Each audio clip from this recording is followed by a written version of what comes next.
Baik, pada kesempatan kali ini saya akan menjelaskan materi dari bab 5, yaitu pengukuran dan penilaian hasil belajar. Sebelum saya memaparkan materinya, ada baiknya saya memperkenalkan diri terlebih dahulu. Perkenalkan, nama saya Marcelino Rianto Pakondo dari kelas PT 01. Pengertian pengukuran dan penilaian. Dalam kehidupan sehari-hari, antara pengertian pengukuran dan penilaian sering dicampur adukan oleh banyak orang. Hal ini terjadi karena mereka banyak yang belum memahami apa itu pengukuran dan penilaian. Nah, menurut Sutrisno Hadi, pengukuran dapat diartikan sebagai suatu tindakan untuk mengidentifikasikan besar kecilnya gejala.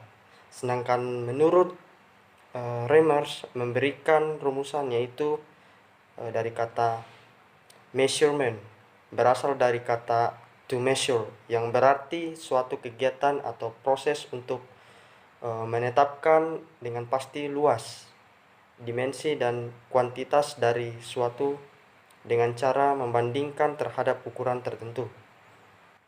Kemudian fungsi evaluasi.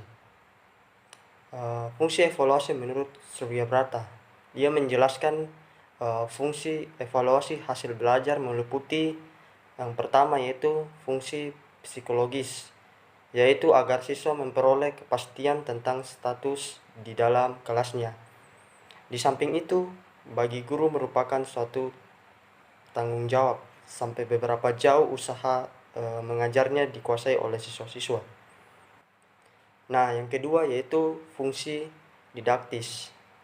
Bagi anak didik, keberhasilan maupun kegagalan belajar akan diperpengaruhi besar oleh usaha-usaha berikutnya. Sedangkan bagi pendidik, penilaian hasil belajar dapat menunjukkan keberhasilan atau kegagalan mengajar, termasuk di dalamnya itu metode mengajar yang dipergunakan. Nah, yang ketiga yaitu fungsi administratif. Dengan adanya penilaian dalam bentuk raport akan dapat dipengaruhi berbagai fungsi administratif, yaitu pertama merupakan inti laporan kepada orang tua siswa, pejabat, guru, dan siswa itu sendiri. Kemudian merupakan data bagi siswa apabila ia tidak naik kelas, pindah sekolah, maupun untuk melamar di suatu pekerjaan. Kemudian dari data tersebut dapat berfungsi untuk menentukan status anak dalam kelasnya. Kemudian yaitu memberikan informasi mengenai segala hasil usaha yang telah dilakukan oleh lembaga pendidik. Nah, kemudian fungsi evaluasi menurut Wardi, ia mengungkapkan bahwa fungsi evaluasi ke dalam 3 golongan. Yang pertama itu fungsi evaluasi hasil belajar untuk kepentingan murid, yaitu untuk mengetahui kemajuan belajar, kemudian dapat dipergunakan sebagai dorongan atau motivasi belajar. Kemudian untuk memberikan pengalaman dalam belajar. Nah, yang kedua yaitu evaluasi hasil belajar untuk kepentingan pendidik, yaitu untuk menyeleksi murid selanjutnya digunakan untuk meramalkan keberhasilan studi berikutnya. Kemudian untuk mengetahui sebab-sebab kesulitan belajar murid, dan yang selanjutnya dipergunakan untuk memberikan bimbingan belajar kepada murid. Kemudian untuk pedoman mengajar, dan untuk mengetahui ketetapan metode mengajar. Kemudian untuk menempatkan murid dalam kelas, yaitu ranking, jurusan, kelompok belajar, dan lainnya.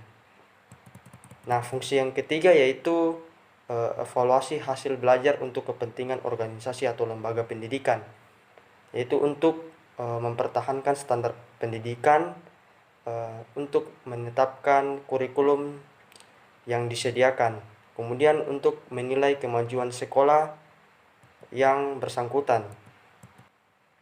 Berikut ini akan dikemukakan tentang tujuan dan kegunaan penilaian pendidikan yang berkaitan dengan perencanaan, pengelolaan kelas, proses dan tindak lanjut pendidikan baik yang menyangkut perorangan, kelompok maupun kelembagaan.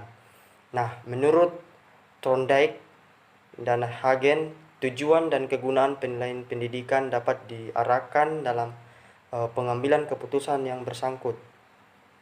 Yang pertama yaitu pengajaran, kemudian hasil belajar, yang ketiga yaitu diagnosis dan usaha perbaikan, kemudian penetapan, seleksi, bimbingan dan konseling, kurikulum, kemudian penilaian kelembagaan. Kemudian sifat-sifat evaluasi. Dikarenakan penilaian pendidikan banyak berkaitan dengan hal-hal yang abstrak, maka penilaian pendidikan harus bersifat yang pertama yaitu tidak langsung atau indirect. Untuk mengetahui kemampuan matematika seorang siswa, kita tidak dapat secara langsung mengamati keadaan siswa secara fisik. Misalnya dilihat dari cara berpakaian yang rapi atau dahinya yang lebar. Tetapi untuk mengetahui kemampuannya, kita harus melalui prosedur atau proses yang benar dan menggunakan instrumen yang tepat sesuai dengan tujuan yang kita kehendaki. Nah, kemudian yang kedua yaitu kuantitatif.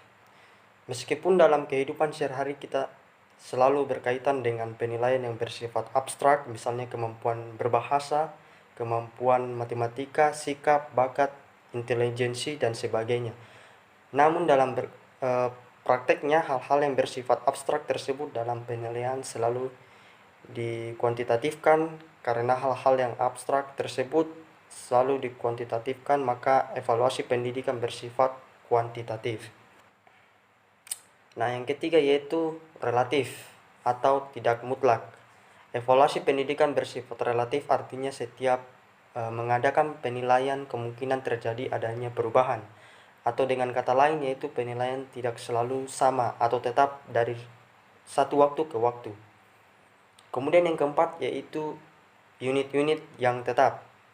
Sifat yang keempat penilaian pendidikan ialah menggunakan unit-unit yang tepat.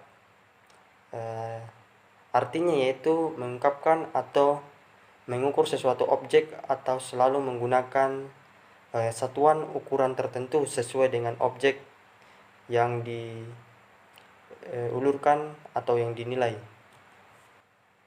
Nah, kemudian yaitu prinsip-prinsip evaluasi. Agar penilaian pendidikan dapat mencapai sasaran dalam evaluasi pola tingkah laku yang dimaksud, maka harus memperhatikan prinsip-prinsip sebagai berikut. Nah, yang pertama yaitu evaluasi harus dilaksanakan secara kontinu. Evaluasi harus dilaksanakan secara kontinu artinya yaitu evaluasi harus dilaksanakan secara terus-menerus pada masa-masa tertentu. Hal ini dimaksud agar penilai memperoleh kepastian atau kemantapan dalam mengevaluasi. Kemudian yang kedua yaitu evaluasi harus dilaksanakan secara komprehensif. Evaluasi yang mampu memahami keseluruhan aspek pola tingkah laku yang diharapkan sesuai dengan tujuan pendidikan adalah makna secara komprehensif.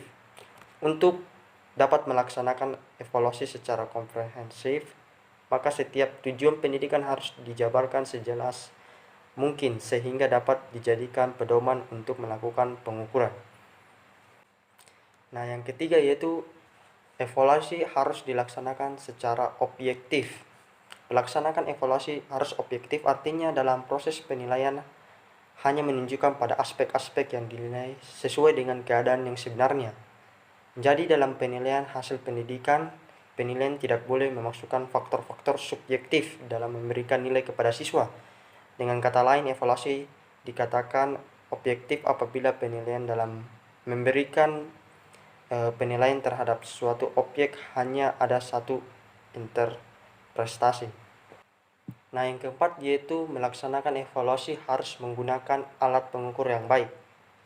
Agar evaluasi yang dilaksanakan itu objektif, diperlukan informasi atau bahan yang relevan. Untuk memperoleh informasi atau bahan yang relevan, diperlukan alat pengukur atau instrumen yang dapat dipertanggungjawabkan atau memenuhi syarat. Alat pengukur yang baik adalah alat pengukur yang memenuhi persyaratan, antara lain yaitu pertama, alat pengukur harus valid. Validitas alat pengukur ialah kadar ketelitian alat pengukur untuk dapat memenuhi fungsinya dalam menggambarkan keadaan aspek yang diukur dengan tepat dan teliti. Kemudian alat pengukur harus reliable.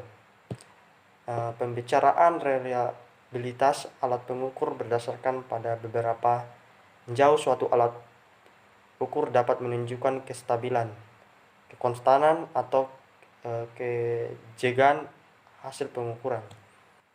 Kemudian alat pengukur harus memiliki daya pembeda atau diskriminatif.